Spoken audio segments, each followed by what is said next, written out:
Naliligaw na yata kami. Ito na yung dulo ng kalsadang tinatahak namin. Ilog na. Puta, naligaw pa yata. Ayan.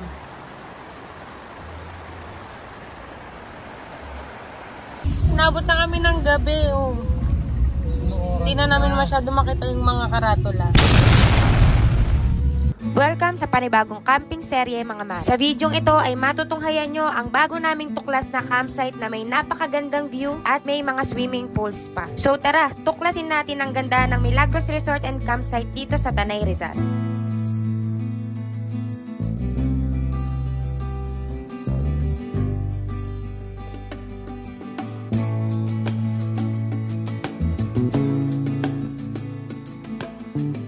So, 12:30 PM kami umalis sa Parañaque pero nakarating kami dito sa Taytay ng 4:11 PM. Na-traffic lang naman kami ng mga 3 oras sa biyahe namin papunta dito. Ganyan kalala yung traffic system natin dito sa Pilipinas. Nakakapikon, yung pakiramdam na gusto mo nang lumabas sa sasakyan mo at maglupasay sa sobrang bad trip.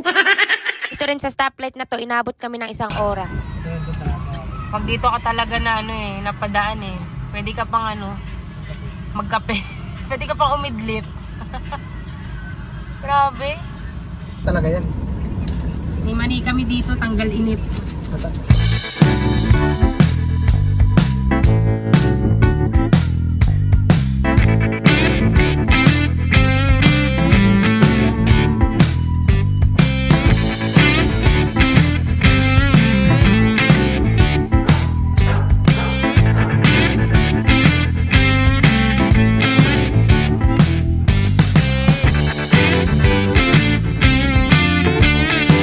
5:40 na guys, nandito pa kami sa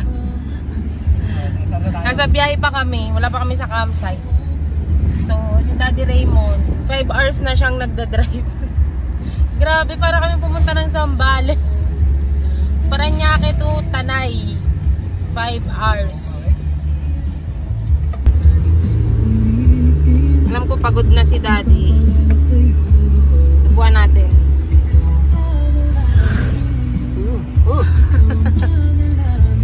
Harap. Pampalubag loob. Tapos mag-set up pa kami ng mga gamit namin sa campsite. Gabi na tayo, guys. Ito yung daan dito sa Tanay. Magkakatabi lang yung mga campsite dito. Pahon, tsaka pababa. Tapos may patag naman, tapos may ganito ding rough road. Naliligaw na yata kami. Dire-diretso lang kami, tapos ito, may ilog na. Dead end na. Pakita ko sa inyo. Ito na yung dulo ng kalsadang tinatahak namin. Ilog na. Puta, naligaw pa yata.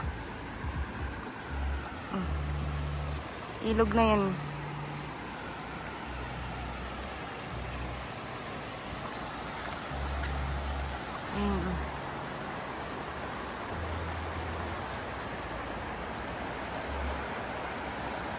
Wala na dito Parang ito na yung pinaka dead end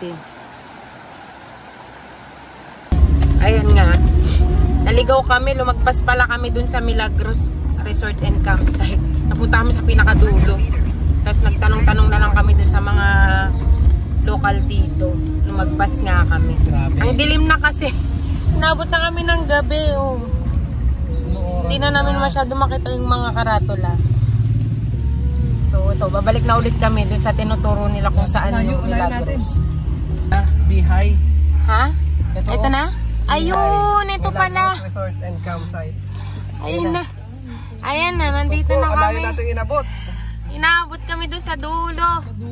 Tawid Milagro. Ito na yung Milagros Resort and Campsite na pupuntahan namin. Ito na yung papasok.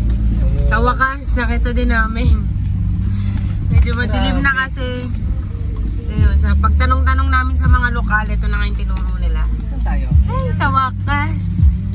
Ayan na Pakaliwa daw. Ayan, Milagros Resort and Campsite. Dito, pakaliwa. Iba yan, campsite na ito. Ha? Ay, dito, pakaliwa nga, sabi nga. So, ito. Yung dulo niyan, ayan na yun. Ito na yung papasok. Buti na lang hindi rin mulan kasi siguro maputik din ito. Hindi No? mo masyado. Mga parang bato-bato. Bato-bato din. Salamat. Ayan na.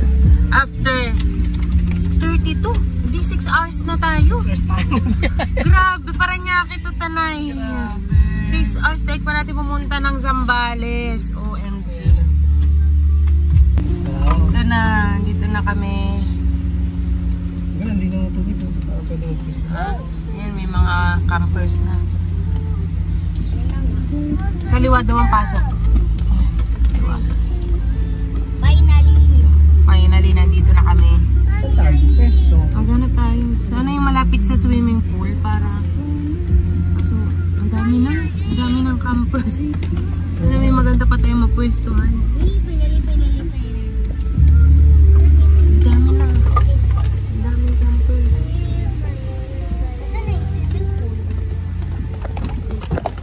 Aray ko.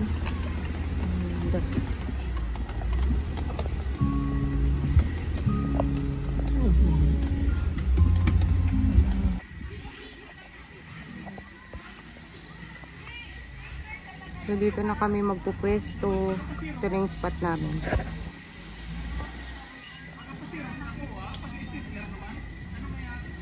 Diyan, may ilaw dito. May ilaw dyan, ayan o. So magmamaniobra lang si Daddy Raymond. Ayan. May sensor kasi yung ilaw eh.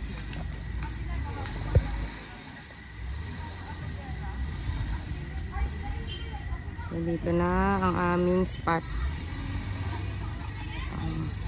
Hanggang bukas.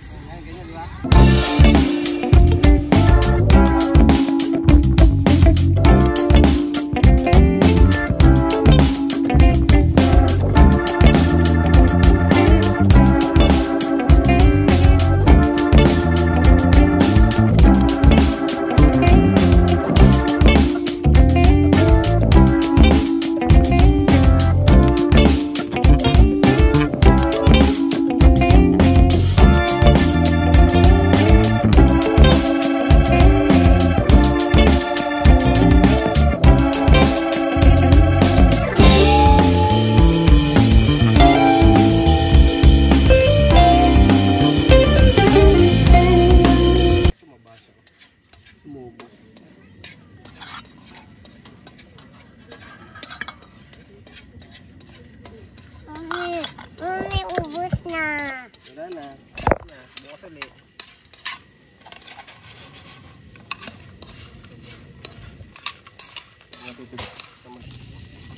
Ito naman ito ang ulam ng mga bagets.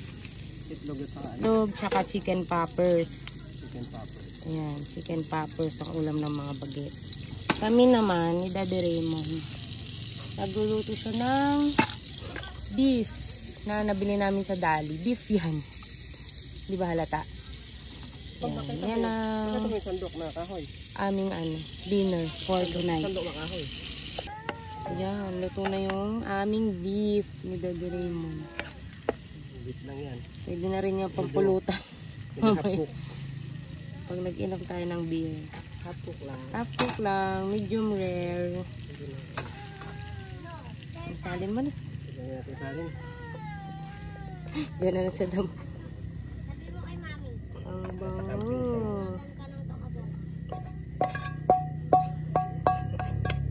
Ay. Tignan natin na. Tignan natin na.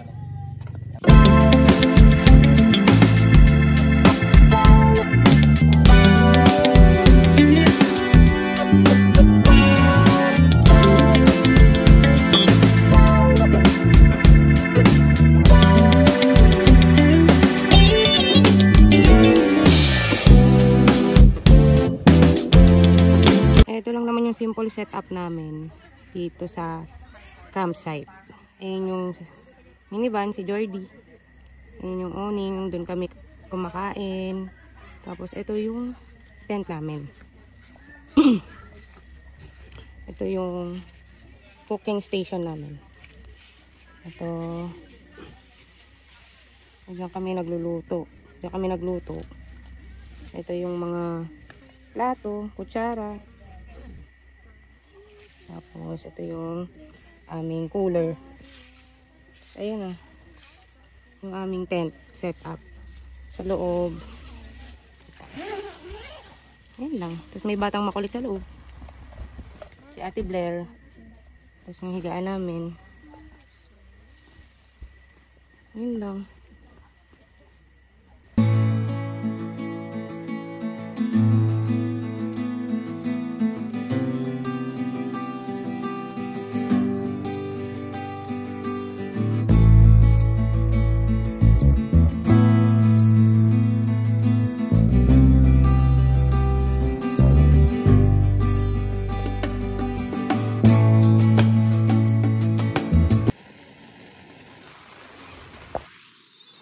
Ayan siya. Tanggalin mo nga ito, Raymond. Yan. Nag-uulan po. Marami tayong campit campers. Ayan. Tapos, tanaw na namin yung swimming pool dito. Ayan. Swimming pool po yan. May mga naliligo dyan. 2 swimming pool yan. Isang pang adult, saka isang pang bata. So, mamaya magsuswimming kami dyan. Pagkatapos namin mag-almusal.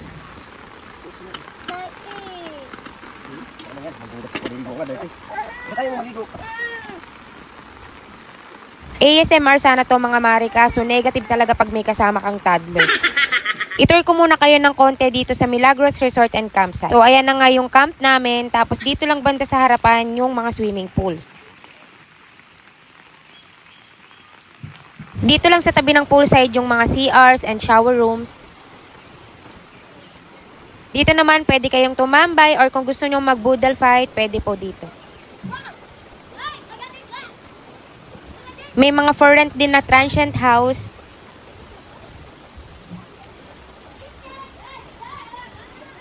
May swing at seesaw din po dito sa gilid para sa mga bagets.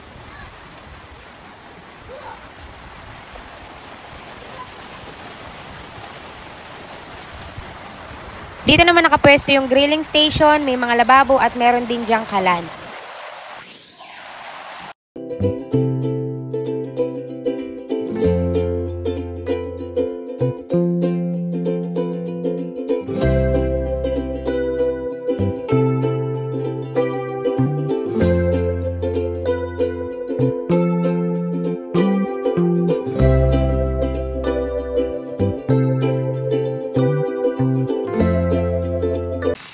Lunchtime. Ito yung isa sa mga paborito naming baunin pag nagka-camping. Sinigang na salmon, belly. Tapos yung view mo ganito. Wala nga po palang signal dito sa campsite, kaya naman nagdala ko ng mga toys na pwedeng paglibangan ni Ayla.